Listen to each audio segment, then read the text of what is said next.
here he goes. Go. Good? That's a big fish. Full hand on tail. Yeah, looks so good. Look how broad that thing is. What if I hold that pulled me in? Beautiful. Oh my, that's a big fish. Limp! That's what I've been waiting for all day. That's over 6. Oh. That's a good fish.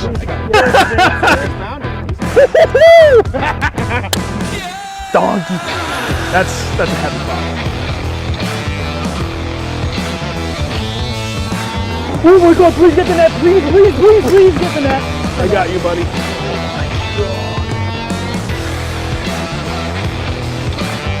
That was the weirdest one ever. There you go.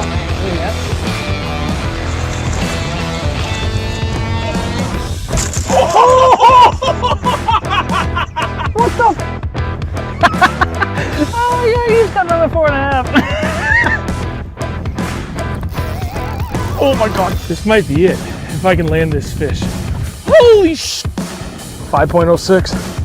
She's thick. Oh my God! Oh my God! Holy! What a beast!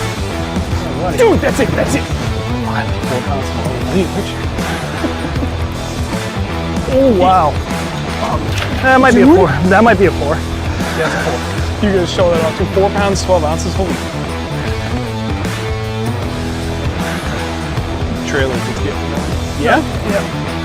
Dude, that's unbelievable. He's still swimming. What happened to me?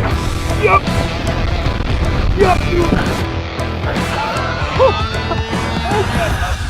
5.3. Sorry for freaking out. My first fish of the year. There we go. That's a big fish. Thank you. Yes, sir. Yes! 4.14 though. Gee. Not too shabby. There it is. Oh, took me a minute. I misclicked for days. Hi, everybody. How y'all doing? How's everybody doing this fine evening? We're here to talk jerkbaits, because we may or may not have a great day this past weekend, tossing nothing but jerkbaits. And in all fairness, we did try to throw some other things. We did. But it was kind of nice being able to just throw something that I want to do, continue to build my confidence in. Though, I mean, I'm well past that point, but this was just like yet another example of like hammering home that point of, yeah, you know what you're doing, which is good. I've had like a half dozen or more days like that since like that final major turning point of like, the conditions tell me to pick this up and live with it the rest of the day, and I'm okay with that. And it was funny because we were going through it, and at one point I picked up a jig just because of what we were seeing, where the fish were. I started throwing that for like 3 casts. Looked at Andrew, was like, I never thought this day would come, but I don't even want to throw this today. I literally just want to fish a jerkbait because I'm having too much fun, and it just makes sense. Yep. And I put it down. I didn't touch it again. I think I got my first fish on a 3rd cast, and then it was like, okay, this is going to be it all day. And it was. Oh, it was amazing. Amazing. And we've had plenty of really, really good days like this, which is why I wanted to bring this topic up. We've talked about this, like we've done a jerkbait special before, but now we're going to try and take it up a notch and really be able to answer a lot more questions too. And this is another one of those topics that, at least for early spring, we can really elaborate on largemouth and smallmouth. A lot of the things we talk about early spring tend to be very largemouth heavy because that's what we just have always focused on for years, because it's your best time of the year to catch a giant, and that's what we're trying to do for your spring. But it's still like heavily iced in up north. Well, maybe not heavily, but like Lakes Region, New Hampshire, there's still a lot of ice. Still a lot of ice on Champlain, a lot of ice in Maine, the whole 9 yards. But that early spring smallmouth bite's not that far behind, and everything we're going to talk about is going to cover both. And we have had, I would actually say we've had probably 5 times as many phenomenal jerkbait, early spring jerkbait days for smallmouth than we've had for largemouth. We've had some smallmouth are. It's magical when they get on it. Ridiculous. And they hit it hard. It's not like just like you set the hook and it's there. Like you set the hook and it's like running the other way and almost ripping the rod out of your hand. And it's a blast. I can't wait for that. So we're going to be able to cover a lot of that, and we'll elaborate more on that because one of the things that we have found over the years is really odd cadences and how you're retrieving it. And we've done this a number of times, different times of the year for largemouth, but for smallmouth, always this kind of time of the year. The water temp range, right? Because where we were is 46 to 50, and we've hammered smallmouth on jerkbaits and that water temp many, many times in the past. So this isn't something new for us. We just finally had one of those days where all lined up, and Andrew was like quickly figured out. He's like, you know what I just did? I did something a little different. And I immediately am like, yep, no, I know exactly what you're talking about, and it makes sense. And we're able to replicate that bite pretty much all goddamn day. So that's what we're going to talk about today. But before we really get into it, first of all, thank you all very much, as always, for joining us on this live stream. It is always a pleasure to be here every Wednesday night and have a blast doing it. We were supposed to have a guest this week, but yours truly dropped the ball on contacting people in time. So the angler I had lined up for tonight, I dropped the ball. So I couldn't get anybody lined up for this, but that's okay. The next 2 weeks we have scheduled. Next week, we're going to have a college bass angler, like actually fishing the college bass series. And he's gone through like the whole thing, right? He's fished the high school, the junior bass masters, and now he's actually fishing for a college on the college team, the whole 9 yards. So it's going to be nice to have that perspective to be able to just kind of talk to him and interview him about that whole experience and how it's been for him, especially at the college level. We haven't had anybody on like that yet. So, I mean, we've had people in the chat that are either in or chasing that, or I say chasing, they're already going into it. Cam Yates, he's in here all the time. He's going to college next year and he's doing exactly that. He's going to be on the team. So it'll be cool to have that on. And then the week after, we're going to have 2 guests. One I did reach out with and confirm, the other one I didn't yet. But kayak anglers. I'm going to go back to that kayak conversation. And that's going to be one of those ones, like, I want people to give feedback, and I'll post all over social media, Instagram, Facebook, on the YouTube community page, like everywhere, so I can get you guys to give me that feedback so I know I'm asking the right kinds of questions that you want answers to. I already have a pretty good idea how to tackle this, but with your help, we can make this a lot better. So that's the game plan. May even throw out some graphics, see how it goes. Yeah, but how about weekend fishing report? It was good. It was phenomenal. Let's start. We got, what did you get? 30 bass. 29 largies, 1 smallie, so yes, 30. Oh yeah, smallie. I forgot I got one of those. 50 to 60 pickerel. Yep. 20, oops, my bad. 25 to 30-ish crappie. That. 2 fat perch, and 1 big bluegill.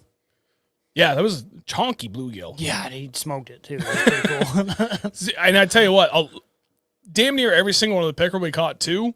It's like that prime time of the year. I still hate them, and they're a damn nuisance. But at least like every time we hooked into them, I would, like 90% of them, we didn't know if it was a largemouth or a pickerel. They were fighting identical, and it was fun until they got to the boat, and then they all pissed off. Especially, everybody know what that is? It's a Mega Bass Vision 110. Everybody know how much it costs? $25. You know how many we lost? 4. And one of them wasn't even from a fish. It was the rarest one of all of them. Oh, yeah. He snapped off a 22-year-old or 23-year-old? 23. 23-year-old Mega Bass that he got from Rocky Ledge at Rocky Ledge Tackle. New Hampshire Expo from 2000.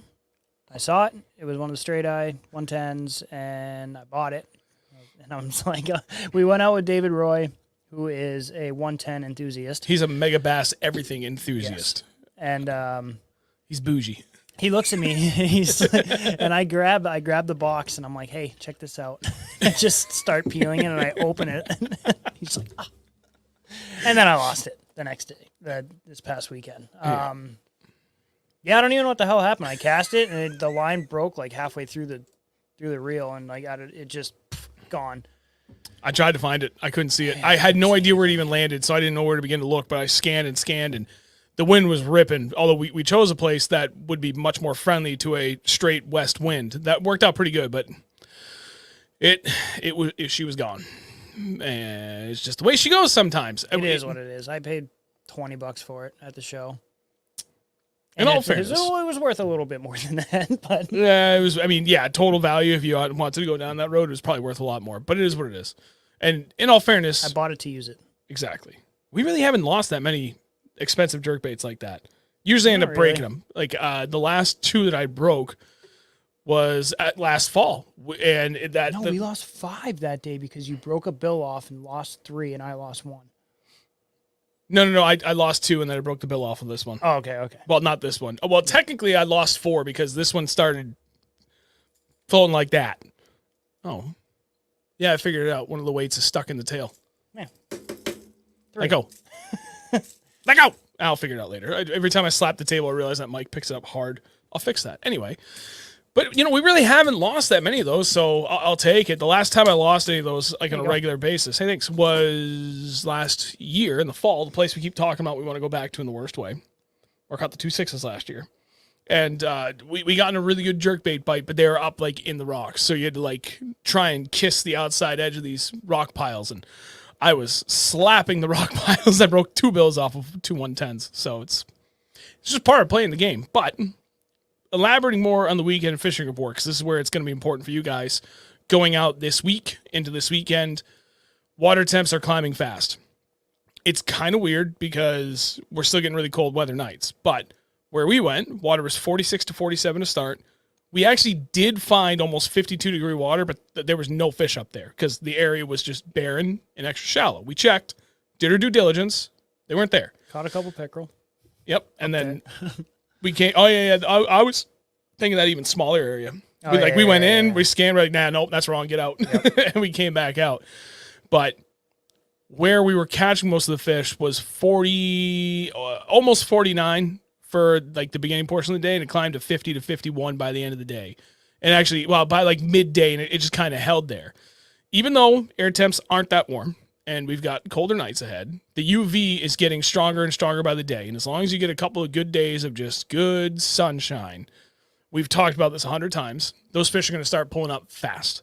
And that's what we're starting to see. And I see what everybody posts on social media, when I have the opportunity to get on there, and I'm seeing more people like, yeah, man, I caught my fish like way shallower than you would expect. If you don't have that much experience fishing this time of the year, then yes, you would not expect it. But you get out there a few years in a row and you start to see that pattern. You just need 2 or 3 really good days right now. And it pulls those fish up way faster than a lot of people would assume that they would be there. Like if you went fishing today and you were fishing over grass and like 5 to 8 feet of water, you probably crushed them. Yep. Because today was warm. Like not even just like the temperature, like the UV was like, it was hot like that. I could feel that sunburn in the back of my neck. I was outside for a good portion of the day, and it was nice. I was not wanting to be at work today. No. I just wanted to go fishing. So I have this habit when I'm at work. I always eat in my truck, period. It's the one time of the day I get absolute utter silence, and I can just get a little kind of mental reset as I'm going through, my workload and stuff. And I can always tell when we're getting like to that magical time of the year where the UV is really starting to do its thing, because standing outside today around noon, it was just pleasant. Mm-hmm. Like even if you were just like no breeze coming through, the wind, the sun beating down on you, I was never warm per se. I was comfortable. Not even going to be close to getting hot. But I'll eat lunch in my truck, and going back to last week, it's been just cold enough. Even though the sun feels good, I had to keep the windows up. And it became very comfortable, even warm in my truck. Today, I got hot and I had to roll down the windows. But as soon as I stepped outside, I'm like, okay, it's really nice. But that's that UV doing its thing. So that's kind of always been my barometer, as it were. Yeah, you stand outside, you can feel that sun before the cold. It's going to be a good day of fishing. Yeah. So let's wrap this up into a nice, neat package, then we'll get into jerkbaits. So again, water temps we found were 46 to 47. They peaked to 50 to 51, where we were actually seeing activity. That's the biggest thing. Did we find warmer water, and could we have found even warmer water? Absolutely. There's no fish there. Maybe in other spots we didn't look, but we didn't have to, because we kind of unlocked what that lake was doing for us very, very quickly. We found 2 key areas. Vegetation was key, and we've talked about that, I know, a number of times. Usually rock piles are our jam, but they're not always in the rocks. Sometimes they're in that leftover vegetation. Depending upon where you're in Mass, there's either none of that, or there's a lot of it, because most of those places we fish down there don't freeze over really much. So a lot of that vegetation doesn't quite die off, and it just hangs. Then you get your hardier vegetation. You'll find in New Hampshire that just lasts forever. Your milfoil and I think pond cabbage actually does pretty good over the winter too. But, it's just stuff like that They're either on the rocks or in the veggies, and we checked every rock pile, and they were not there. Not a single damn bite. Nope. I had one I think I got bit, but I'm not so sure anymore. But they were in the veggies, and it had to be just the right amount of vegetation too. It was not sparse, but not thick, and it was in just slightly deeper water than the rest of the surrounding area. But it was that kind of mid-range thickness of vegetation, and active target definitely made it 10 times easier for finding this out a lot faster. But my God, the number of baitfish we saw blasting in and out of that was insane. I got to catch. I see my first fish come up, see my bait, see the fish, and it come up and smoke it. And it was a crappie, which was cool. And then for an hour, we were chasing that crappie school because the bass were in and around them, or at least around them. I'm not sure. Hard to tell if we were marking them inside of it. And at one point, I'm just running them down, and I'm staring at this. We're 4 feet of water, this whole time. The crappie never got into those little slightly deeper depressions. And I can see them clear as day. They're 30, 40 feet in the front of the boat, and they were running from me the whole time. Yeah. They would not get any closer than that.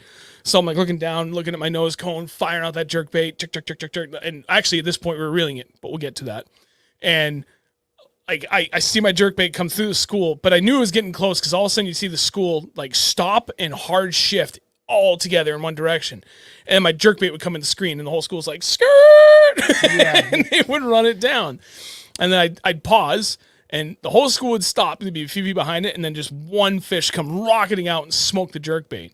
So we kept doing that, but then towards the end of the day, every time we're doing that, it was a bass. So even though I was positive it was marking crappie, all of a sudden, biggest fish of the day was not even 10 feet from the boat.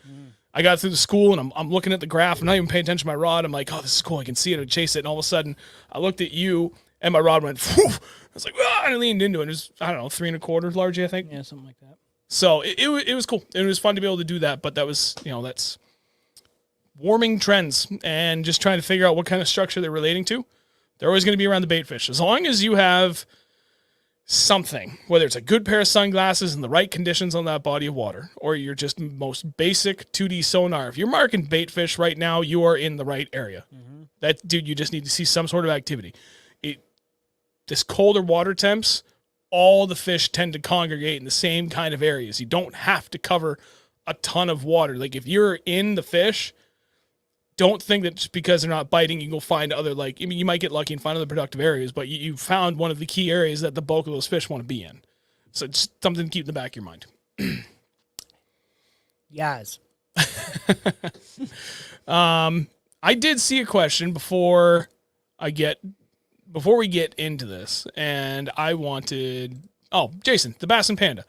Super clear water. Do you guys like super bright chartreuse or pink jerk sometimes for smallies? I like them clear. All natural. All natural. Clear but jerkbaits, something that's super smelty looking, or even something like that. That's GP Pro Blue or whatever the hell you call it. Yep, GP Pro Blue too. Something like that. But I like them translucent, you can legitimately see my finger behind it. We had a day up on Newfound Lake. We went up there, and it was was it overcast that day? Yep. It was overcast. Yeah, because remember at the very end of the day, we kept seeing the storms coming, and look up, no, nothing coming, fish 2 more minutes, look up, nothing coming, fish 2 more minutes, look up, wall of rain coming from the ramp. Buddy, we gotta go! Yep. But we had an amazing jerkbait day up there, and I was like, I really want to pick the jerkbait up today. I really hope they bite the jerkbait today. And I bought a jerkbait specifically for that day. It was the Rapala X-Wrap, whatever, with the feather. But it was clear, and it had an iridescent little film roll in it. And that was the ticket that day. And every other time that I've gone for smallies, I've been using some sort of translucent bait. And it just seems to work really well. I do the same thing, and I'm always going to go for the life of me, I can't remember what color this is. It's one of the perch. It's kind of a translucent-ish perch from, we'll call it Ghost, a ghosty kind of perch, Mega Bass Vision 110. That's going to be my go-to. But there are some days where even in bright sunlight, I want something, or cloudy days, regardless, it's either something really natural, again, specifically clear water, or something really flashy. And there's another one from Mega Bass. I don't know the name of the color, but it's black, gold, and orange. something like that. And that gold is like wicked reflective. And there's so I think it might be unique to that lake because the perch there have like nuclear orange bellies, and I think that the flash of the gold and then that orange, that high vis orange on the bottom, being able to be easily seen. Maybe it's that combination, but it's one of those two. And I just go back and forth. I like the kind of along your lines where it's in between the perch, that ghosty perch, and that gold. I've also got that megabass rainbow trout where I wouldn't call it translucent, but it's like it's kind of translucent. Yeah, translucent. Like it's shiny, but not really shiny. It's like a muted shiny. I don't know how else to explain it. Yeah. But it's another great color. It's very natural. It's subtle in a way because it's not super vibrant colors. No. If it's cloudy out, like overcast, I will go straight for something gold. And if it's sunny, I'll go for something silvery, flashy. And if they're not biting that, then I'll just go for something supernatural, like translucent, smelty looking, somewhat just bait fish, like golden shiner color, just something supernatural, and just work at it until they either bite it or they don't. And then if they don't, then I'll completely change it up to something completely random, and hopefully that it works. And you will usually find out within 3 to 4 colors, we'll figure them out. Yeah. And Brian, thank you. GP Pro Perch. That was it. And then Matt, if you could only rock one color Vision 110, what would it be? GP Pro Perch. Whatever the one I lost was, because I have no idea the name of that color. It was just kind of like shiner / minnowy color pattern. It was a translucent.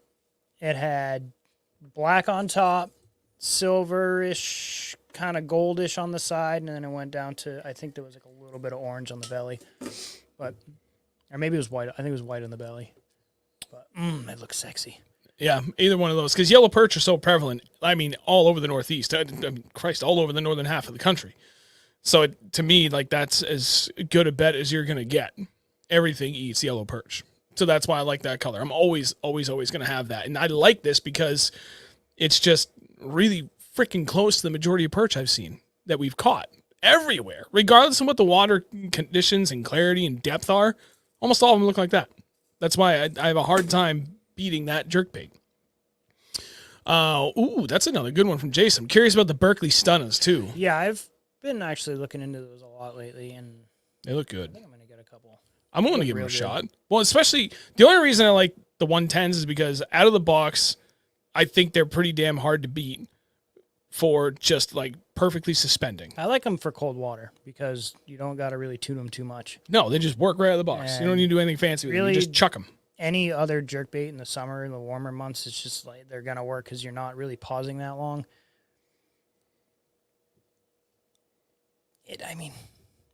If you want to tune your stuff, go for it. It's a nightmare. It's when you're doing cold water. Much rather just get some 110s. Yeah, cold water. $25 is a steep price, but the damn thing suspends. When as long as you got the right line on there, and more often than not, I get away with just straight 10-pound fluorocarbon. I don't need to play that game of the fluorocarbon coated monofilament or whatever, that hybrid line. Poly. Yeah, and because that's more naturally buoyant because fluoro sinks, mono floats. So if you have the combo of the two, it's more naturally buoyant, which tends to be more consistent, especially in colder water temps. Once you get like over 45, 50 degrees, it doesn't really matter as much. Really only when you're playing that really, really cold water game, for my limited experience. So don't take that to the bank. It's just kind of sharing what I've learned, what I've seen through personal experiences.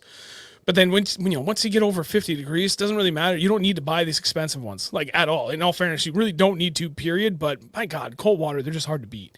But yeah, like as soon as you get over 50-degree water temps, you throw whatever. It's more often than not, you're not relying on that thing to sit there suspended in front of their face, for 10, 15 seconds, where you really need it to stay there, especially when you're working in kind of shallower water. So Berkeley Stunnas, literally anything else should be good. In all fairness, Lucky Craft also makes a phenomenal jerkbait at a much more reasonable price than the Vision 110s. The Pointer 100 SP Pointer 100, whatever the hell it is. I used those for years before I switched to Megabass, and I love those. I still have quite a few that we still throw. They're great. Just trying to go through. The only reason why I wasn't throwing it that day is because it dove just a little bit deeper. I didn't want to be actually in the grass. Right. So the 110 really to like that 5 to 7 foot range kind of ish, 5 to 6 feet. Yep. It was like perfect. I do want to get some pink jerkbaits, Austin. Pink jerkbait slaps in the smallies run. I've heard that from too many people. I've thrown a pink fluke, and I've got their attention. I still haven't caught one on it yet. I'm gonna try something different with this year though. But it just I'll just go buy a pink jerkbait. I'll give it a shot because I can think of a couple of instances where I think it would like excel in those perfect conditions. Yeah, Lucky Craft Pointer. Yeah, those things are sick. So they're just like shorter and they're fatter and they're just a slightly different profile, but those damn things suspend too. If that's what you need. It's a more tolerable price point. Last I checked, I think it was $16 or $17 each. Still a lot of money, but not $25. So it makes a big difference, especially if you're trying to buy multiples of these things. That, and if you just want to be super cheap, just go get some bombers. They're what, $6 a piece, Yeah, something like that. And those are good. And they're fine. Yeah. They're great. Get the big gold one. Yes. I have a couple of those. Goldfish Dan. Hey, buddy. At the Classic, the Berkeley booth had some pretty sick swim baits. Soft, jury will be out on them, but retail is $15-$30. Not bad. Ooh, Ryan. Megabass 110+1 custom painted with a ghost rainbow. That's awesome. See, my buddy Kyle knows. Yeah, dude, Lucky Craft Pointer. Did he text you his fish today? Probably, I don't know. Maybe. I think he said he texted me. He got a donkey. Did First he? trip out, he stuck a heavy 6. Nice. Yeah. I said, F you. That would have been my second biggest fish. Also, F you again because I still haven't caught one over 4 since December. That's what friends are for. It's okay. What did Brett say? Bass Pro Shop brand used to have killer jointed suspending jerkbait. The smallies always crushed it. Nice. Ooh. Austin with another good one. KVD deep jerks for the colder temps for me. Then once they push up shallower, it's the X-Wrap. I can't stomach losing the $25 jerkbaits. Yeah, I hear you. Hello, Bass. Happy hump day, buddy. Glad you can make it again. T-Money. What do you guys think about the 6 cents Provoke 106? No idea. Haven't fished it. No clue. But I'm thinking I might pick some up. I would like to be able to try other jerkbaits and continue to fill out the box, but not at $25 a pop. Really good. I've seen pictures. They look phenomenal. As long as I can get the right kind of colors, then I'm happy. I'll give everything a shot. I mean, they wouldn't make it if it didn't work. So yeah. All right. Enough kind of random talk. Let's get a little more specific and technical. Spring jerkbait fishing. Spring jerkbait fishing. Let's start with the basics, right? And we can go into more advanced things, and we can talk about a lot of the different cadences that we've found over the years and just different conditions that have kind of led up to us understanding and discovering these things. And in all fairness, getting Active Target made, figuring that cadence out 10 times easier this time, but it's not something that we just discovered this weekend. It's something we've done many, many times. So that's the whole reason why I wanted Active Target, right? Shorten how long it takes to figure that stuff out that I already know, just kind of going through it. Oh, Jesus Christ, any one of these 10 things could work in this situation that I'm seeing. What the hell are they going to do? Well, being able to see them react makes it a lot easier. But let's start with the basics. So let's do... It's not the middle of the winter anymore. You don't have to sit there and wait for 20 friggin' seconds. It depends on where you are. Yeah, that's true. If it's still, if you're running like the high 30s, which some people are just coming out of ice out. The high 30s, low 40s, you still want to be waiting. You're still going to want to have like a good suspending jerkbait that you can sit there for 10, 15 seconds with, if you choose to. But right now where we are, southern New Hampshire, we got temps roughly somewhere around in the 50s, depending on where you are. Yeah, I'd say high 40s to low 50s. Yeah, if you're seeing those temperatures, you can start. I mean, this past weekend I was only waiting 3 to 5 seconds. I think that's the longest we had to wait too. Right, and it could have been situational because it has been before, but I've done this before. I wasn't jerking it. I wasn't twitching it, like snapping the rod, twitching it. What I was doing was I was pulling it down to, well, after casting out, I'd reel in a little bit and I'd do one long sweep to get it down. And then when I wanted to twitch it, I would just do 2 half cranks with my reel. And that was it. Then started catching fish on it. He started doing it. He started catching fish on it, and it just worked. That was pretty much our cadence for the day this past weekend. Yeah. I think I would say you jump straight into advanced techniques first. Oh, what are we doing? Before basics, but that's okay. We're gonna flip flop it. Okay. Let's do the advanced first. We've done that a number of times. Where I mean, when you think about a suspended jerkbait, everybody always tells you, right? Like the whole idea behind it, especially this time of the year, is the magic comes from it suspending. You're gonna get their attention with a twitch, and it's just gonna sit there in front of their face, and it's a nice easy meal. You're doing something kind of erratic that. What the hell's going on over there? Yeah. And then it just hangs there. They're like, well, okay. And then they go over and they stare at it for a little bit. And sometimes they eat it on the pause. Sometimes you get that twitch. And it's in between those two twitches or after the second one that they engulf the thing. They come up and kind of nip it. So it's just because that's the way they're designed to be thrown doesn't mean it has to be thrown that way. And that can be said for any bait, but especially for a suspending jerkbait. What we've found over the years is you need something that still stays in their face, but you need to work aggressive to get their attention. We've seen this literally dozens of times now, just specifically this time of the year. And as soon as Andrew said that, because we were, just doing the same thing, bombing out, couple cranks down, twitch. So now you got it down at least about 3-4 feet. Pause, twitch, repeat. And that's generally what works this time of the year, this water temp. But we weren't getting anything. We were marking fish, but they weren't doing anything. And then all of a sudden, Andrew hooks up with like 2-3 fish. I think you had like 6 fish before I had my first. Mm-hmm. And somewhere after like the second or third, that's what he said. What he just said a minute ago. I'm reeling it down kind of faster and just pausing it. And it clicked. It's like, okay, they're more active than we thought. They're all intermingled. I could see the bait fish and how aggressive, how fast they're moving. Okay. So we need to, I'm going to try a square bill. That's the next thing I'm going to go to, because if they're moving around a lot more aggressively, they're probably going to run down something that's constantly moving. Nothing. Zero interest on it. So that keys me on the other aspect. Okay, so they're interested, but they're not going to spend a ton of energy to commit to it and completely run it down. And then that's where what he said completely clicked. You sometimes have to work very aggressive and then still have it hang in front of them. So you're going to work like a crankbait, but you're relying on the suspended properties of it to get them to finally commit. Work it fast, and you're going to see it and be like, oh, hell yeah, that's kind of looking like everything else around me. But I don't really want to expand a lot of energy because I'm quite not out of my winter funk yet. And all of a sudden, this thing comes ripping by their face and then stops. And they're like, oh, okay. And then they kind of come over and pick it up. So instead of it just like having these sharp snaps, just crack, crack, it's more of just like a and that pause they can sit there and look at it, and if it snaps away, if the water's too freezing cold, the chance of them wanting to chase after it is less, I believe. Personally, I believe it's less. So I started just reeling it like a crankbait, and it's going slow enough where they can still follow it. And instead of it snapping, they got to move over to it. Snap, move over to it. They're just following it.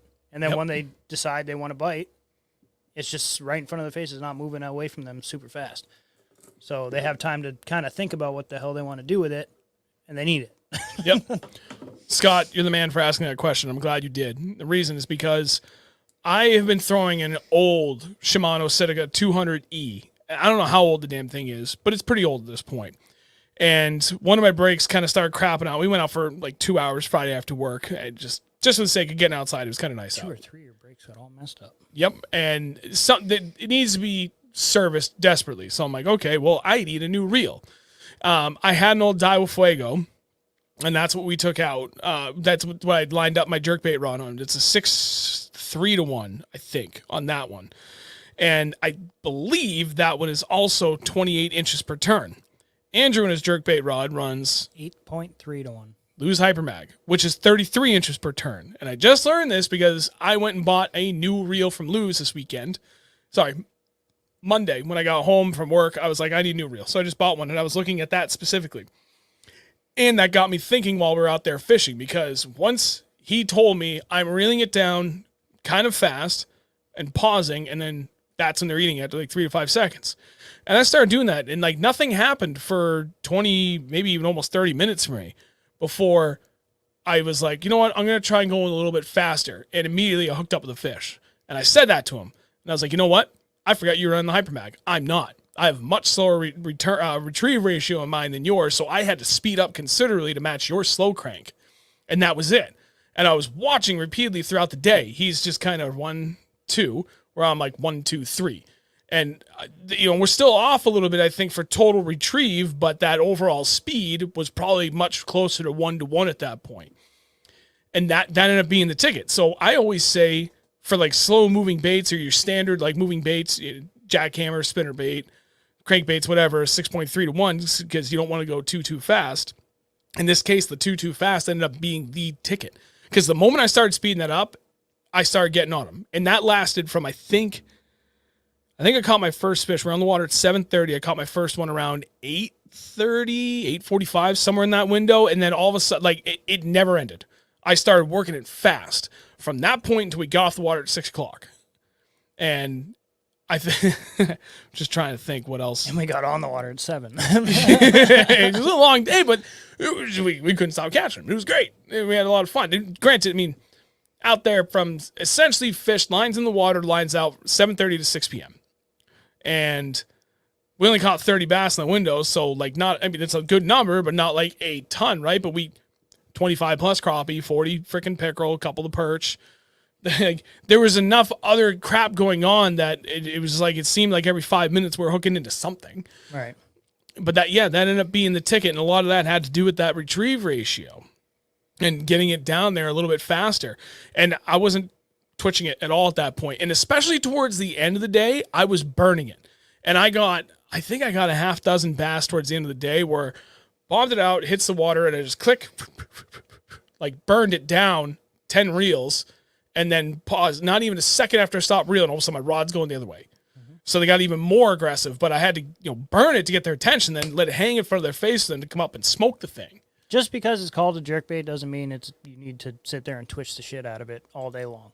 Correct. I've had days where I'm just with a slower ratio reel, like I'd say, I don't know, like a 6.3 or like something like that, 6.5. I'll be sitting there and I'll just be cranking it really slow just to keep it somewhat at a normal depth, like this consistent depth, and then just give it too little, whoop, just like almost fishing like a crankbait. And that worked too. I mean, it's still a build bait. You can do pretty much anything you want with this thing. I mean, you could fish a square bill if you have it suspending correctly with like suspend dots or whatever. You can fish the same thing, those the exact same way as a jerkbait. It all just depends on what they're doing and if you want to try a different way of fishing them. Correct. You go through the toolbox, and as Andrew just said, understand what it is they want, and then find, and if needed, modify what you have to match what the fish want. In this case, it had to be suspending. It had to hang there in front of their face. Even though towards the end of the day, it only got to about a second, I think, and actually we did. Andrew picked up the square bill again for about 10 minutes, and we were smoking fish left, right, and center at that point. Before and after he picked up the square bill, he didn't get bit once.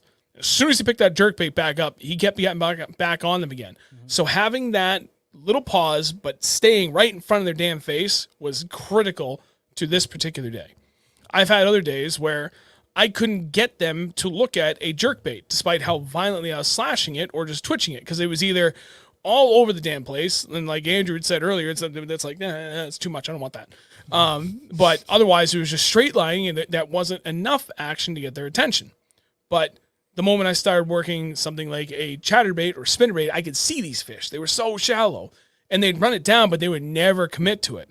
Okay, keep thinking. What else could I do? Well, square bill floats, like at least it'll float up versus sinking like my spinnerbait, jackhammer, whatever. So do that, and immediately it's like flipping an extra hard switch off on these fish, and they're like, oh my God, that's really right up my alley. You slow roll it, and it's got that crazy violent wobble to it.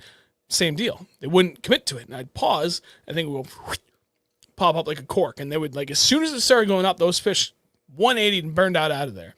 Okay, I have suspend dots. 4 suspend dots on the bottom of that, so it goes from this to that, and it was just enough where the fish were like, oh, yeah, okay, no, that's good enough, and then they would start committing. It was literally just because of that one change. I found the action that was getting their attention, but then I had to modify it to suit what would take them to make that final commitment, and that's what we did with these jerkbaits. It's kind of that advanced technique that we're kind of trying to drive towards here. I think we've done a pretty good job of explaining at this point. Just because the damn bait's designed to do something doesn't mean you have to fish it that way. read what the fish are trying to tell you. It's very important to always finish your cast up to the boat or up to the shore. Because if you got followers and if you consistently have followers but you're not getting bit, there's something that you need to do to change either that presentation of the bait or the technique. Like, you should be, if they're following, like every 4 or 5 casts you're getting a follower, you should be catching those fish. Then you have to either modify your bait or change your baits, change colors, change the fall rate if it's a jig or whatever. Any bait, anything. You need to start doing something a little different. Just change it up just slightly. Yep. Very well said, my friend. Thank you. You're welcome. I'm trying to think what else while we're going down this path of advanced. Well, I mean, another one would be suspendons too. Depending upon what you're going for smallmouth, I'm not going to say suspendons, but I might say changing either your hooks or your split rings. Now you're kind of getting into a point where it's depending upon what kind of jerkbait you have, it might be easier for you to just have a different jerkbait altogether, one that rises or slow sinks, depending upon what you're finding. Because we've had days where smallmouth in particular will not eat something that's just sitting suspended, but worked aggressively or whatever the case may be, and as a slight sink is what got their attention, and vice versa. If they're up a little bit shallower, you can't have something that's kind of slow sinking. We've had a ton of phenomenal days in 5 feet of water or less for smallmouth, but they would only eat the goddamn jerkbait.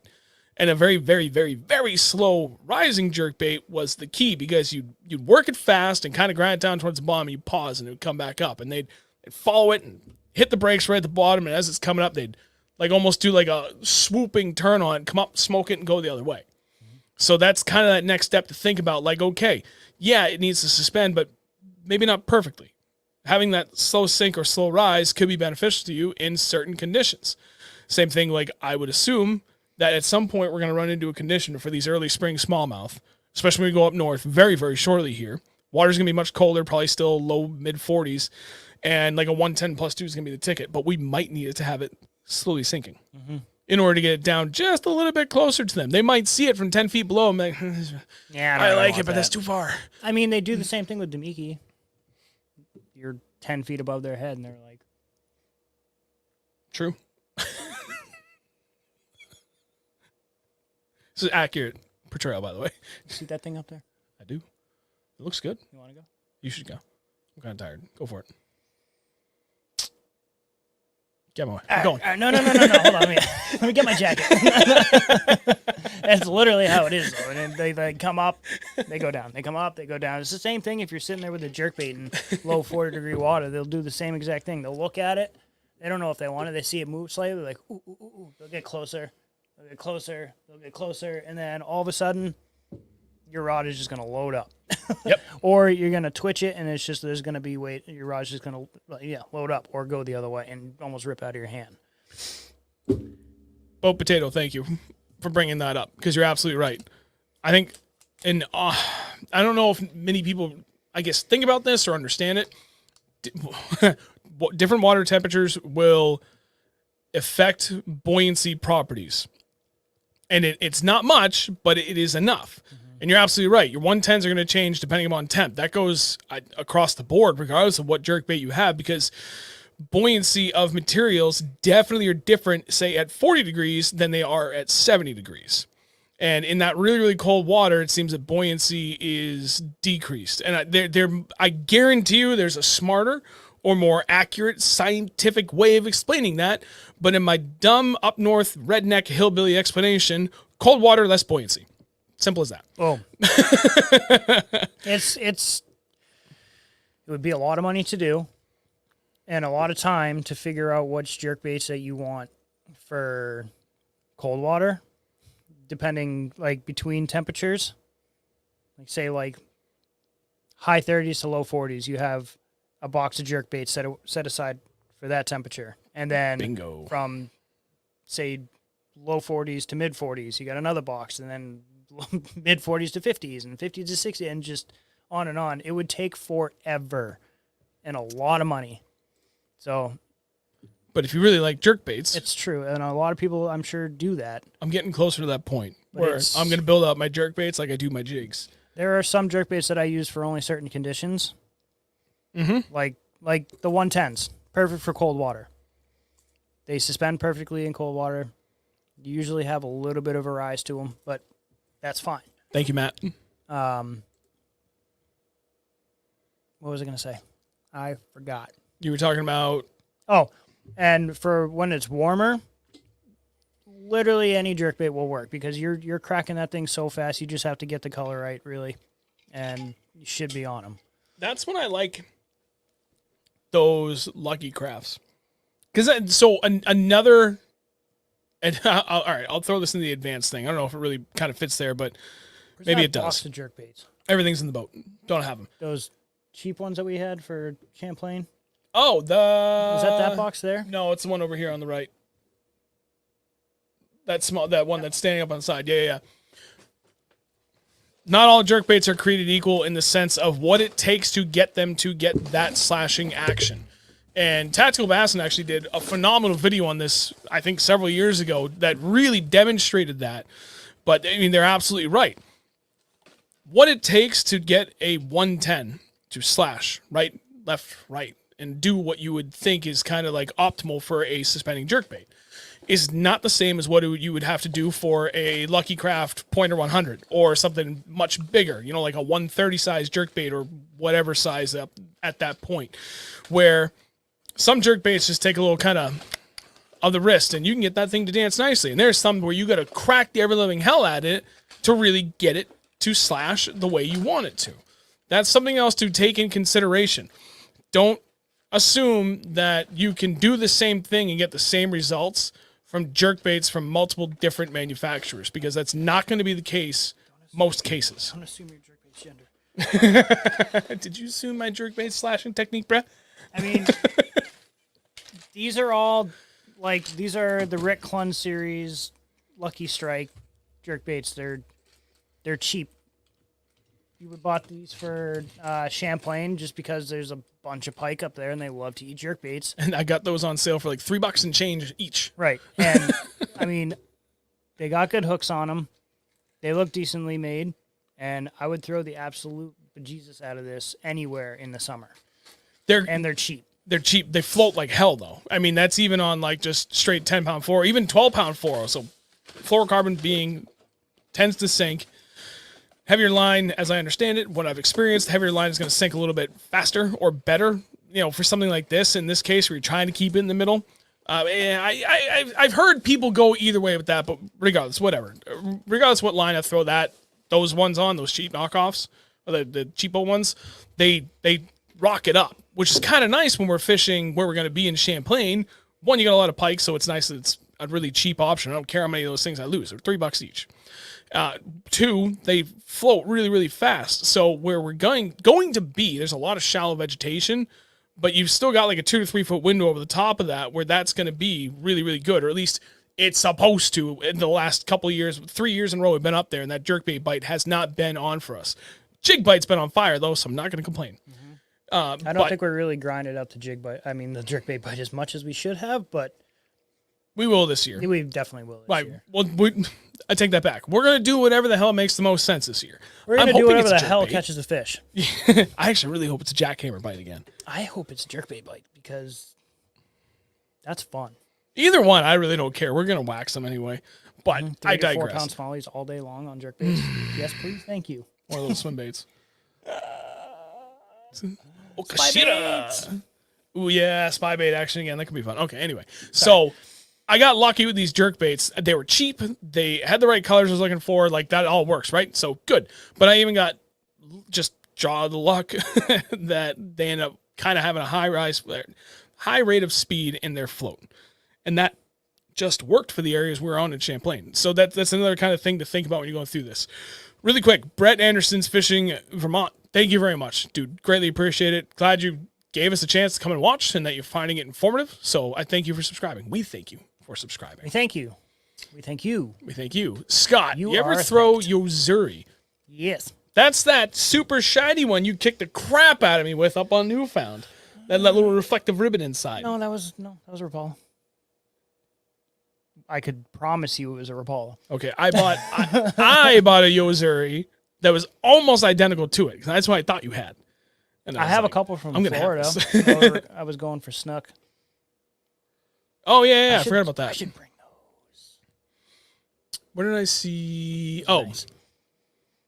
From John. Anyone have a good replacement treble for the Megabass 110 Junior? Those hooks are so tiny, every hook makes them sink.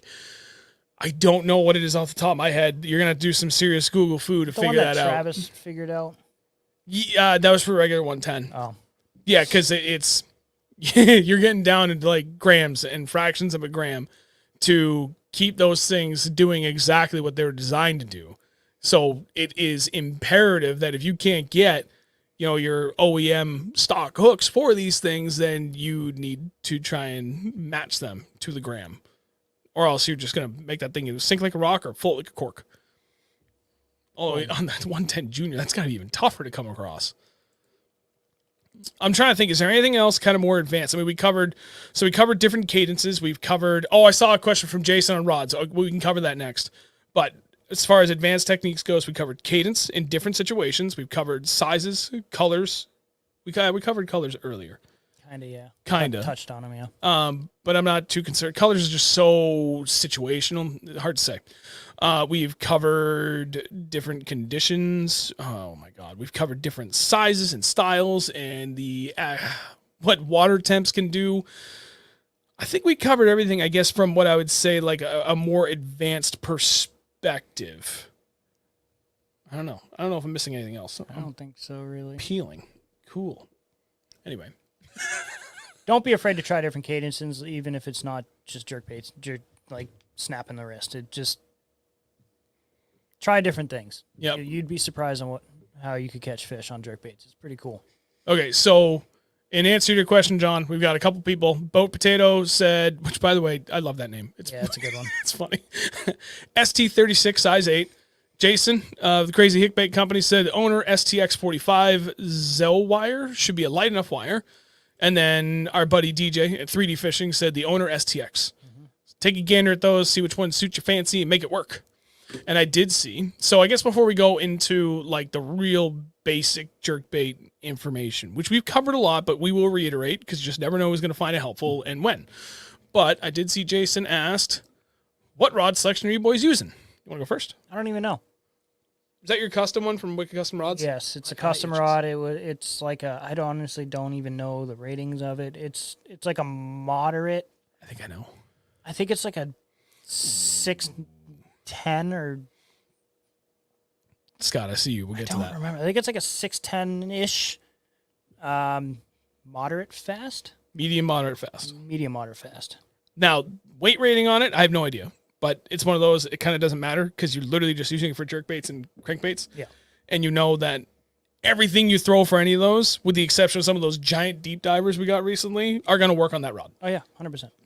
So it's kind of would it be nice to know? Yeah, but it's kind of a moot point in this particular application. Yeah. You don't want to be using like a heavy rod. That's just not going to, treble hooks, small baits and treble hooks with a heavy rod, no bueno. You want that, especially on the 110s. You want like a nice parabolic bend so that it sinks the hooks in and not rips them, like stabs the fish. Like right. You don't want that hard, heavy jerk. You want to be able to just feel the bite and lean into it and reel. Yep. That's pretty much all you need to do. And it helps on the fight too when they're running, head shaking, everything, having that extra, essentially, the way I always explain it is shock absorption, right? With a medium, moderate, fast, as Andrew said, there's a lot of bend in that, a lot of parabolic bend. And as such, that provides a lot of load absorption and shock resistance, if you will, from fish to rod. So it makes it easier to keep those fish pinned in that sense. I mean, if they get in and around hardcover and vegetation stuff and you got to horse them out, you're kind of in trouble. But regardless, most of the time we're fishing these around open water anyway. We're not fishing it through like some absolutely ridiculous thick vegetation. So it's never been a concern. But yeah, being able to have it to kind of ease into it, especially with these 110s, they're really, really thin hooks on these things. It does not take much to send them home. So you don't want to rip them out.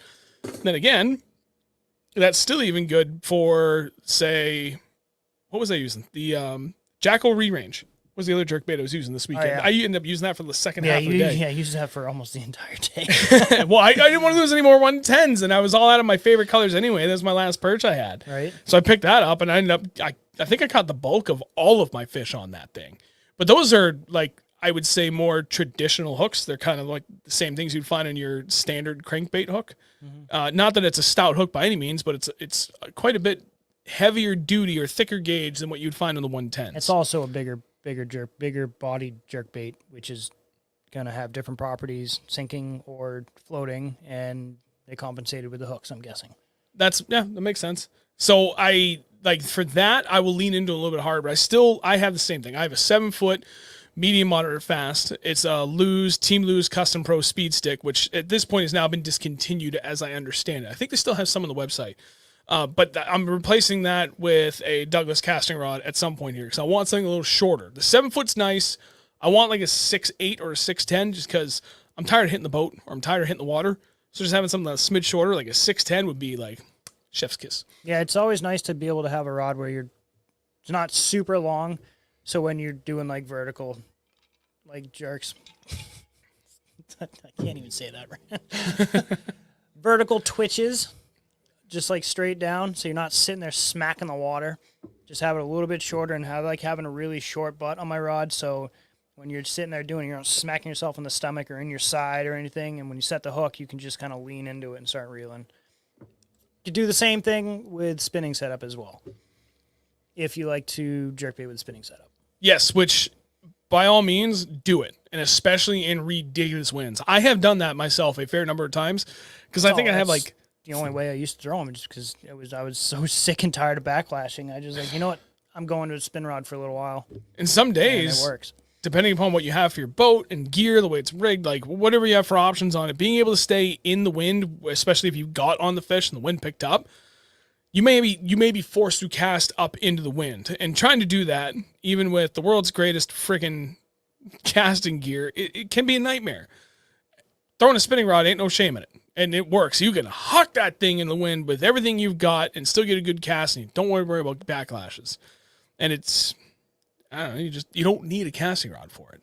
No, so you don't. Ooh, actually, I've done that several times. I have a rod that I can, was it that as a secondary. the shaky head rod? No.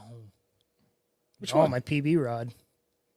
My Skeet Reese. Oh my God, I forgot you even had that thing still. I forgot about that thing. That thing is awesome. So turning it back, Scott had a really good question. Going back to the advanced techniques. This one's going to be tough. Why do I have a voicemail? I don't know who you are. I'll get to you later. What about tail up or down? Wait, what? When it comes to jerkbaits, what about, I'm sorry, I'm over here. Oh. Wait, dual monitors. Tail up or down? I know my answer. I can't say that I have a very good reason for it, if you will, in the sense of like, I just know what I prefer. When I test my jerkbait beside the boat every time. And if it's not doing one of those two things, take it off. I like tail up. I prefer tail up. I don't know. Why?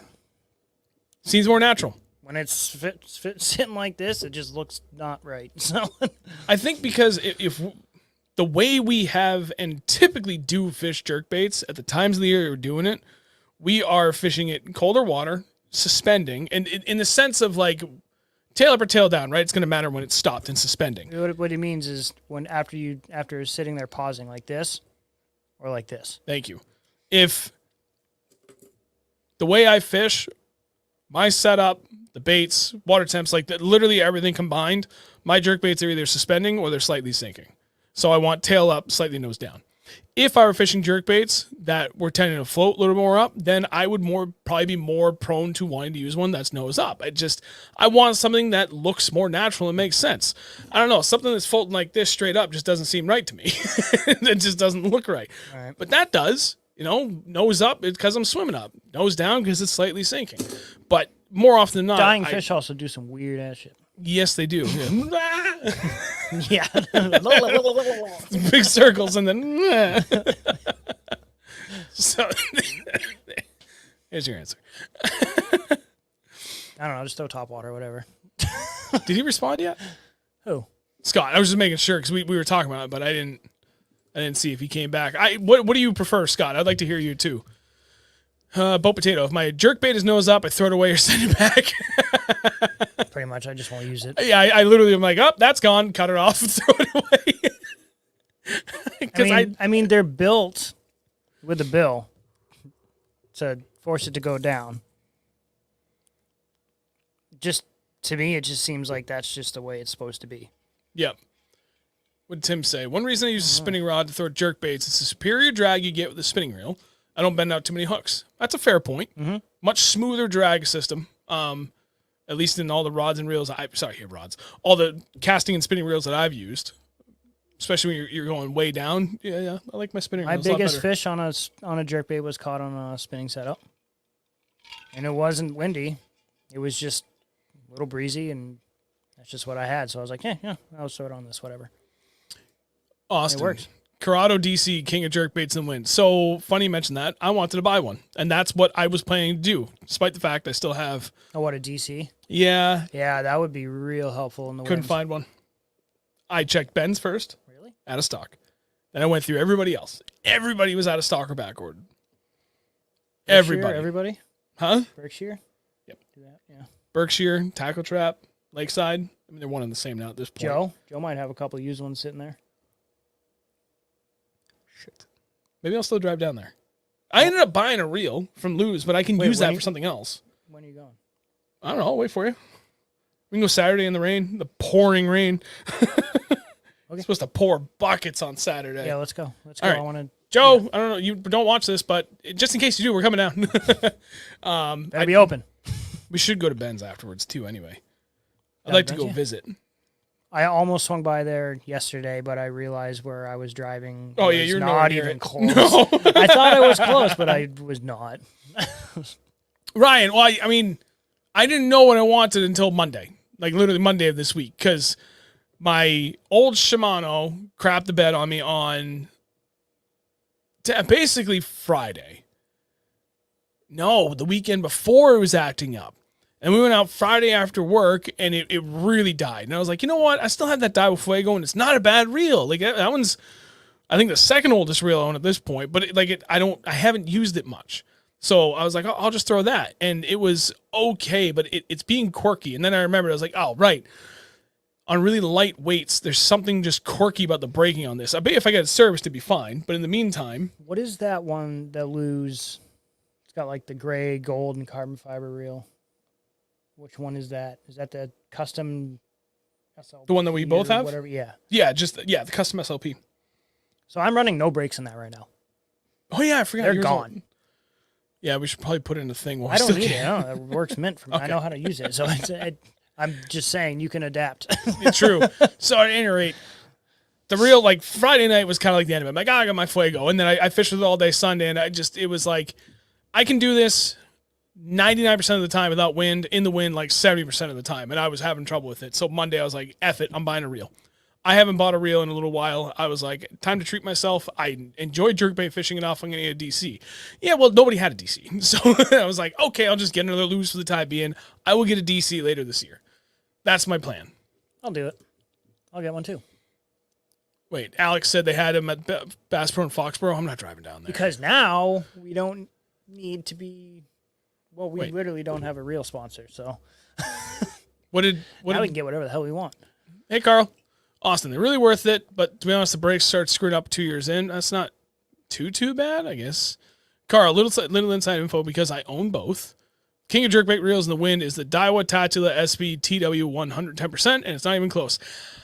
That's another one I looked at, and when I checked Ben's, they were out, and then I checked a couple other places, and they were all out too. So I just gotta reach out to Dan and Ben and be like, okay, when can you get one of these back in, and that way I can get it from them. That's my plan. I'll do that.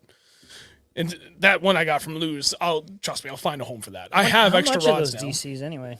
Honestly, that Shimano, it is a very reasonable price. I think it was $200-300. Oh, really? $150. Oh, for the Daiwa that Carl's talking about, it's not a DC, but it's still really, really good. And I talked to David Roy about this on Monday as well because I couldn't make up my mind. I'm like, what do I do? I was kind of thinking I want to go like uber bougie and get like like a really nice casting reel because I'm like really in love with jerkbaits. I'm like, I should treat myself. And I don't know. Dude's like texting me. He's like, yeah, so the one I got's like $800. I'm like, okay, no, I can't do that. Yeah, no. Yeah, he showed up one day with like $5,000 worth of rods and reels. He had like 3 setups out on the boat or something. It's ridiculous. No, I can't do it. Okay. Oh my God, we've covered a lot. So let's turn it over to the basics, and this is gonna be quick because the basics are pretty straightforward. They're called basics for a reason. Like this should be like a 5-minute rundown for anybody first looking into getting into jerkbait fishing. What is the simplest thing that we could tell them from everything? If we're gonna tell them a rod, we're gonna tell them a reel, we're gonna tell them a line, and we're gonna tell them 2 jerkbaits to buy, and then general areas to fish. Okay. I'll go back through the list. Start with Go the reel. get yourself, okay, a reel. I mean, it doesn't even matter really at that point. The thing is, I would prefer something like today. If I was going out to buy a jerkbait setup, I would go out. For me, I would go and buy a high-speed reel between 7.3 and 8.5. That's for me. His personal preference. Yes. I would get something in the 6.6 to 6.10 range, medium, moderate, fast. And I would run 10 to 12 pound line, depending on the time of year. You can get away with 10 pound all year long if you want. Yep. I would just run the 12 pound just because it gives me 2 pounds of extra help when pike want to bite it, but it doesn't help at all. No, not really. Not that point. Or if it's sinking, whatever. That's not advanced. That's advanced. Would get couple Vision 110s in your favorite perch or whatever color, even though I don't throw perch. I get something flashy. I would get something gold, something silver, and something natural looking. Throw the gold on cloudy days, throw the silver on sunny days, or the natural on either one, both. And I would fish pretty much any time of year that 5 to 10 foot on flats. That's a good starting point, I believe. Couldn't have said it better myself. The one thing I will not disagree with, but I will choose to elaborate on a little bit when it comes to casting reels. I really think that's the only time you truly need to spend a little money, and especially when you're going to be throwing lighter stuff. But then now I'm going back 8 to 10 years when a sub $100 casting reel was junk. The braking system on it sucked across the board. Like the old Abu Garcia Black Max. Don't even mention. They were absolute trash. I'm sorry if you love Abu, but those I won't. We're gonna make history on the show right now. That's fine. Okay, it's not really history, but I'm gonna pretend it is. I have one rule on my boat, and it's a joke, but at the same time, it's like kind of serious. No pick roll out of my boat. No, literally no pick roll. Don't let that thing touch the carpet unless you absolutely have to. Like I had to this past weekend because one of these was all the way in. Down its throat, and I hooked myself. And I broke 2 off against the boat from the pickerel, smashing their face up against the side of the boat. So they come in the boat. There's exceptions. Rule number 2. No Abu Garcia on the boat. If the devil wore shoes, he'd wear Osiris. And if the devil fished, he'd fish Abu Garcia. And that's not just like us two just agreeing because we're agreeing with each other. That's like both had instances where those rods or reels have failed us multiple times, and I just won't go back to it. Hundreds of dollars wasted. They may have come a long way, but I don't trust it. No, sorry. Until everything else I use fails like spectacularly around me, and that's the last thing to try. It's funny. It's all in jest and good fun and just joking around. I really don't actually hate Abu Garcia, but it was just funny. I won't use them. I don't trust them. I mean, if I've had 3 or 4 of their rods, and I have proof they're literally all in my room broken. I had 3 from rods, catching fish. and they were 3 of 6 rods I'd broken setting the hook on fish or casting. Mm-hmm. And actually, one of my loose Super Duties broke on me last year. But that was on me because I was throwing an Alabama rig that was too heavy for that rod. That's my bad. I remember that. I'm like, that's 2-piece rod. That's supposed to be 1. I'm going to go in the Wayback Machine. We're getting a little off topic here, but this is good anyway. Does anyone remember those 2-piece diver rods, but it was like just above the pistol grip was 1 piece, and then the rest of the rod, they were like 7.2. They may have been even longer, but the ones I had were 7.2 medium heavy fast rods. And it was like the whole bottom of the rod just above the actual reel seat. And then the rest of the rod. So you only had that much of the rod that actually, the rest of it telescoped into. But they were great because at the time, my dad and I had this older 17-foot tracker, and I couldn't fit a 7-foot rod in there, but these would fit. They were the only rods I had over 7 feet because, just pop it on the ground and the butt would just shoot up, and then they would fit, and they were great. I broke both of those. I broke my Lewis last fall, and by the way, those diver rods, now we're going back almost 15 years. They were first high-end rods I bought, and I broke both of them, both on hook sets with the jig. And then all 3 of the Abu Garcias I've owned. Just, I don't know, bad luck. Anyway. Dude, same thing. Bought a Revo X. Blew up.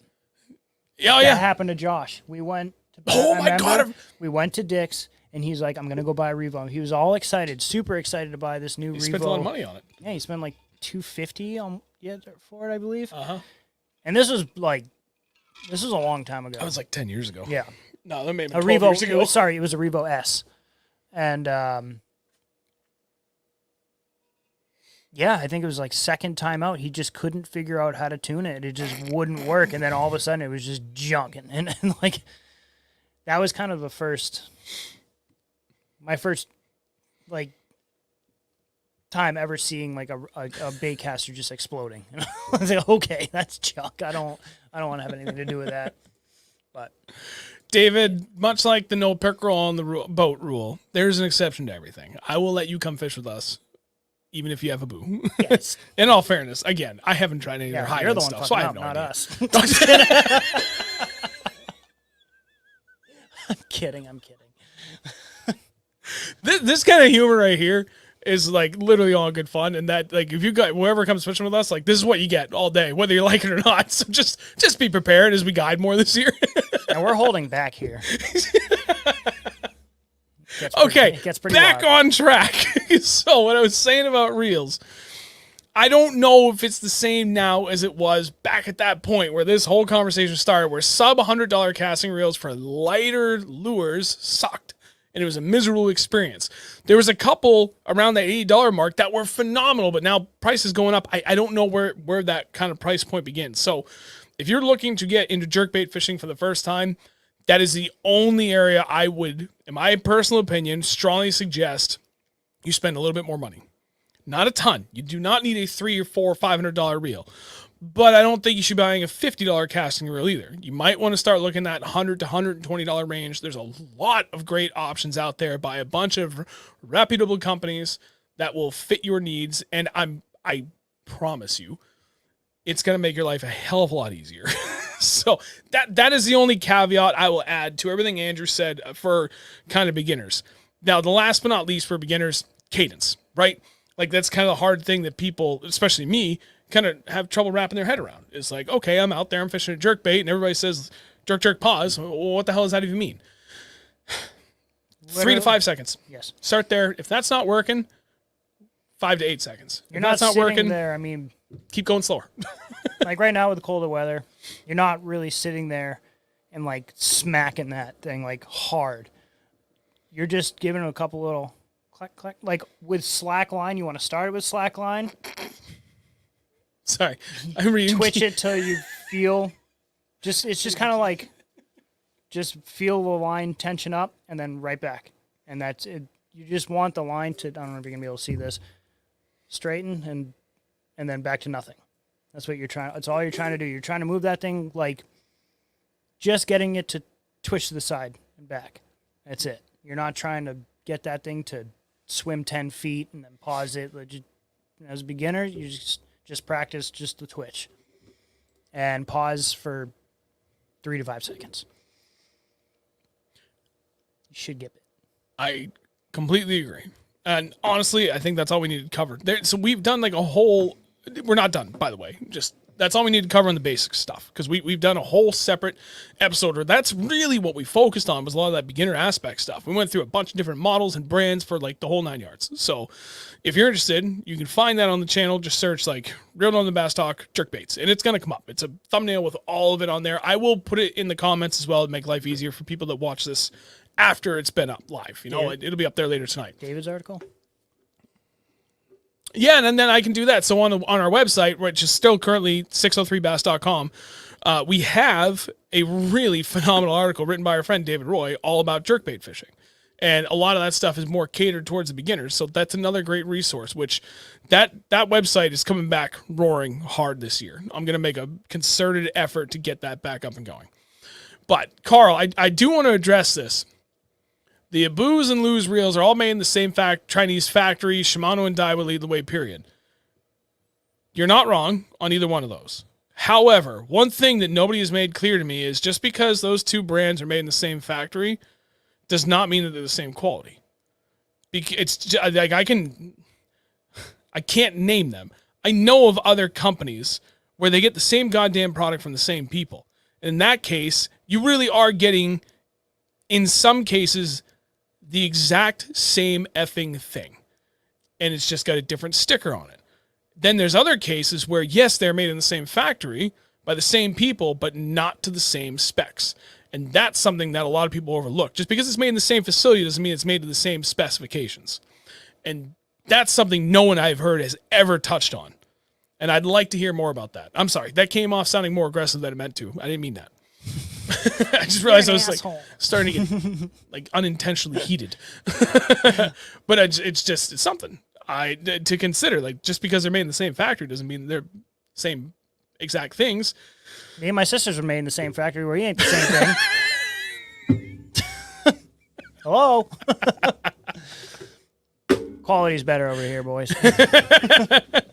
Nah, I'm a little I'm dumb. I'm not going to say that. Just trying to think. What else? I don't know, man. I think as far as jerkbait goes, we kind of covered it. But, you know, thinking ahead to this weekend for everybody going out fishing, have a jerkbait tied on.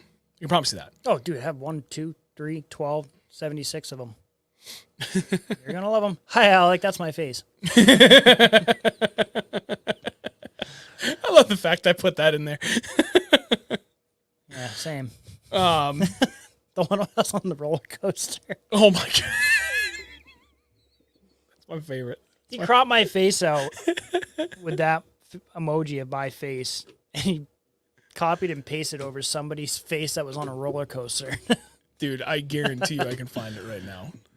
That was good. Can you Pictures? show it? Oh, yeah. If I can find it, which it should be right in here somewhere. Uh-oh. Oh, that's all our year-long tournament stuff. Yeah. That was fun. There we go.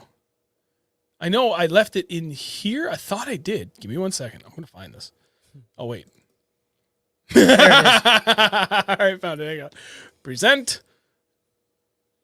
No. Slides. Slides? Your computer. Yep. Upload. We need to go into this folder. Let's just click and drag. Don't work like that. Okay. What? Custom files? No, all files, dummy. There it is. And open. Invalid file type. Ah, all right, hang on. You guys can't see it. No. I got a solution. Oh, why is that all the way over on that monitor? Hang on. Hold it.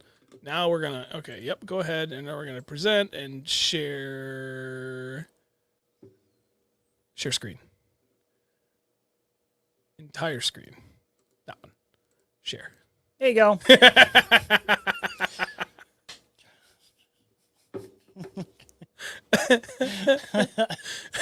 When your fishing buddy drives his boat like a maniac, so roller coasters are nothing for you.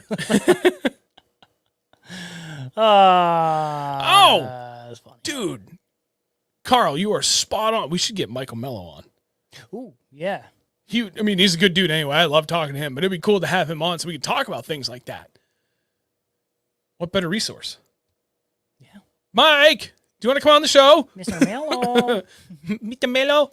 Hey, Mr. Mello, you want to come on our show? Only for a few minutes. I see questions. They're coming up, but first I want to show this. It makes me so happy. It's still up. I want to give everybody a good shot to see that. Okay. Oh, there's some good questions. Where'd it go? Where'd it go? Where'd it go? I can almost find it. Oh. Bill, anything different pre-spawn? Slower. More often than not. Not always the case. Well, like, what are you talking legit pre-spawn? Like, oh, like in the last like 5 feasting? degrees? Fast. Fucking fast. Like, yes. Like, so, best example of that. Like, we've done it multiple times, especially smallmouth. Like pause. that. And it's a lot more fun when you can see them in 4 or 5 feet of water, gin clear water. Like Newfound Lake is one of our favorite places to do that at. And we'll go up there and, you'll just see them bombing. And it's close. Water 55, 56 degrees for your like starting temp. Now it's getting up to like 57, 58 by the end of the day on like a really nice day. And they are just fired the hell up. And you throw a bunch of stuff at them, but they're not quite committing. Because again, there's plenty of days where you need that little bit of pause. Not a problem. Bust out the jerkbait. Like he was just doing. I mean, you'll crack that thing 10 to 20 times violently and fast. And like every time you're ripping it, like it's still kind of slashing, but it's going forward 3 feet and deflecting like, 6 inches. It's more like doing this type of thing. Yeah. And gets them fired up. That, or you can do like really long, like kind of quick drags, pause, reel in your slack. Same thing. Yeah. That type of motion. That works really well too. One of the other things I've heard people talk about that have been really good is if it's pre-spawn, but you get kind of a weird, funky weather pattern and it just throws them off a little bit. 110 plus 2. And you can work it slower, but you can work it just a smidge deeper, still in shallower water. This will, on the right line, go down as deep as 16 feet, if memory serves correct. But I would say 12 to 14 is kind of like, you can bet on that all day long. And let's say they're kind of hovering on the bottom, 8 to 10 feet. That will reach the bottom and pause, pause, and it'll come back up. It'll hit, bounce up, and then just hang. I know plenty of people that have done very, very well doing that. But that's like very situational. And going back to the advanced stuff. And those are expensive jerkbaits to be smashing against. Yeah, so they are. You might decide to do that. Don't think it's not going to break it, because it will if you do it hard enough. Yep.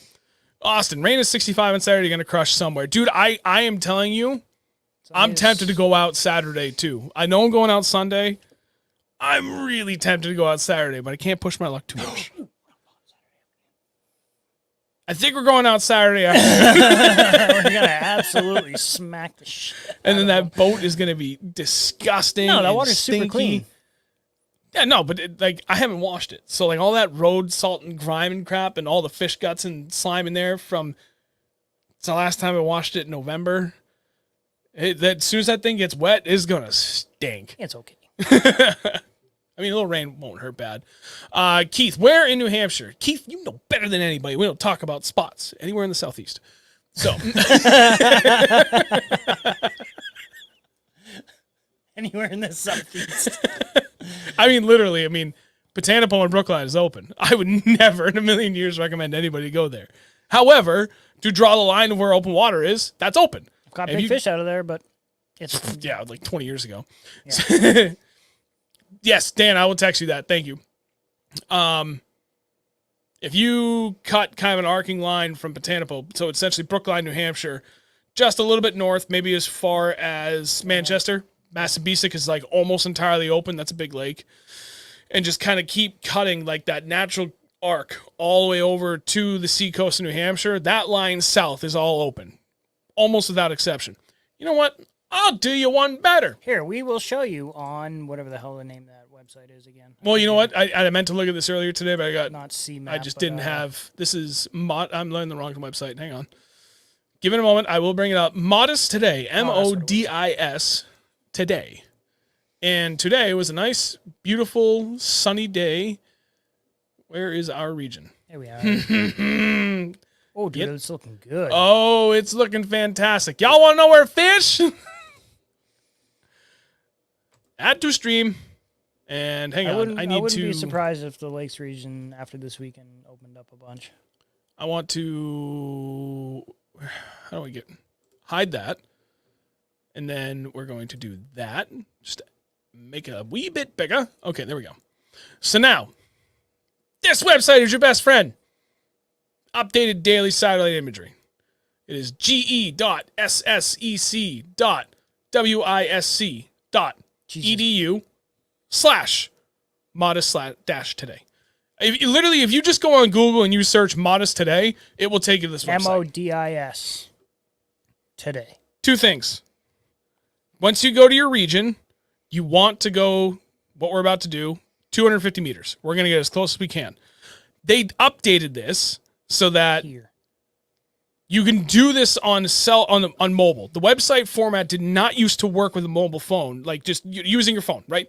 You couldn't zoom like you could on your computer browser. Computer browser, like no matter what you're looking at, if you're Google Chrome, Control on your keyboard, scroll forward on your mouse, and it will zoom your entire web page up to 500%.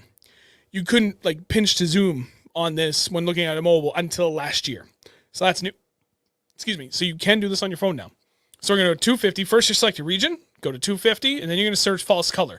False color is the most important thing because it will make your ice turn up electric blue and open water show up as black. One caveat, there could be water on ice that will look like open water. So now the other problem is, because we're zoomed in so damn far, you're going to figure out where the hell you are. I have no idea where we are. I know. Oh, wait. That's New York. Yeah. Connecticut, Massachusetts. Bam! Massapequa. Be right here, folks. Hopefully my mouse is nice and clear. Wow. I don't know what the hell that lake is. But anyway, that's the bay. And even north of that, I think this is Dover, New Hampshire area over here, if my geography is pretty good. Yeah, somewhere over in there. And you've got, I mean, like, just even going into Maine, just north of everything in Dover. Zoom out some. Yeah, but the only problem is you really lose the state line down here. They couldn't have picked a worse color. But you can see the higher elevation in the ice. Yeah, truth. Okay, so let's go back and let me get this centered a little bit. So right here, hopefully you guys can see that. That's Mass New Hampshire line. That big body of water in the bottom. That's the Quabbin. That's Wachusett Reservoir. Look at all this. Like literally everything is open. Open. You like, go up great. some. I want to see Lakes region. All right, dude, Lakes it's region. already starting. I just saw Bill's comment where he said that Winnisquam is mostly open. Their zoom functionality on this is kind of problematic. Yeah. So that right there is Newfound Lake. Kind of hard to see, but that's locked up. It is. Yeah. The center of Winnie, the Broads is wide open. Pretty open. Meredith Bay area wide open. Winnisquam right here getting pretty open. Ooh, Opeegee's open. Neat. Please keep in mind, you cannot fish all these lakes yet. They're, God, for the love of God, double check New Hampshire Fish and Game rules if you're in New Hampshire, because if it's a designated landlocked salmon and or lake trout lake, you cannot fish it until April 1st. Regardless of what the water and ice conditions are, you are not allowed to fish open water until April 1st. That was the third week of April. No, that is the fourth Saturday in April, and that's designated trout ponds. Ah, true. Okay. See? That's why you got to check your rules and regulations, folks. That's what it was. So anyway, Swains. Oh, okay, Austin Swains. That's what that is. So I think that is Dover, isn't it? Memory serves correct? I haven't been out there yet. Just outside of Dover. I don't know. Never been. I just kind of know all those lake names because I know there's a couple of like Pleasant, Deerfield, and stuff like that. I fished there once years ago with my dad before we even had electronics. Got my teeth kicked in. So I haven't been back. But like, I know of those, the names and stuff out there. I think Massapequa, yeah, everything down here towards Salem, like that's all open. Massachusetts, like, dude, it's open. I mean, even if you come out into the Berkshires, damn. Yeah, it's all open. I actually drove down there yesterday, and yeah, you were out there. It's wide open. and you come up into Vermont, and you've got, damn, almost the entirety of Champlain is open. Cool. Wow. That's kind of interesting. The whole inland sea on this side is not. Oh, well, I guess that's. Wait, well, isn't the main? Oh, okay, there you go. That's why, because the main current flow coming through there, plus much more straight line, whereas this kind of gets broken up by the wind on both sides. Neat. So I don't know. Hey, man, there you go. You can go wherever the hell you want, except for Lakes region. There's a lot of options for you. Everything is open other than Monadnock region, dude. There's something about that area. I tell you. It's a different world over there. That really is. Stuff just freezes up and never wants to unfreeze. It's crazy. And then you guys get like crazy thick ice out there too. You get it early, it stays there forever. But I don't understand how it gets so much thicker over there. But then you go even just 10 miles east or west, and it's like, half the amount of ice. It's crazy. I don't know, man. I think we've covered a lot. We covered a lot more. Oh, Dan. Thank you very much for the donation, buddy. Hey. Appreciate you. Thanks for anybody else interested, before you go, it's a token of your gratitude and appreciation. I'm kidding. You don't have to. But for anybody that's interested, if you do want to drop a donation for us, by all means, go for it. Greatly appreciate it. One thing. I'll be right back. Real quick, I got something to share with you guys. Okay, don't go anywhere. But you can either do it right here through the chat on YouTube, or you could do it to our Venmo and or PayPal. The Venmo, I did update the name, and I updated the information in the video description. So now it's Reel Nothern Bass on Venmo. PayPal is still 603bass@gmail.com, because I'm not really sure how I can go about changing that without screwing up a whole bunch of stuff that my PayPal relies on. I don't know what I'm going to do about that. But anyway. Just kidding. That was a lot of work. I'm just going to tell you. We have a bunch of leftover baits. We sold a lot of Defiant 210s and 247s at the Swimbait Expo a couple weeks ago. We are actually Oliver let us hold on to all of those baits, all of the sweatshirts, all the t-shirts, all the stuff that all the product that we were selling at the show for Defiant and Big Bass Dreams. We have it all here at the house. If you guys do want something, it is going to be full price. We may try and do like a raffle off for a couple baits, as long as they hit the minimum dollar amount. There has to be minimum met for these to work out. But we have, I don't know, 20, just under 30 baits, I believe. 210s and 240s, not like cumulative. Yeah, cumulative. Cumulative. No, not just cumulative. Cumulative. Cumulonimbus. We have baits. If you want to buy them, just give us our money. We'll send them to you. How about that? The 210s are $60 a piece. The 247s are $100 a piece. Sweatshirts are $60. Hats are $40 or $35. We got it all. Hats are $40. T-shirts are $30. Hoodies are $60. Yeah. So raffle would be awesome. We have all that stuff. If you guys are interested, DM either one of us. We'll get in. We don't have all the sync rates. We do have, and it all depends on what color you want as well. But we have all the 247s we have as of right now are all slow syncs, in a bunch of different colors. 210s we have a bunch of different stuff, all different colors, moderate syncs. And slow sinks, but Keith, you want something? Hit us up.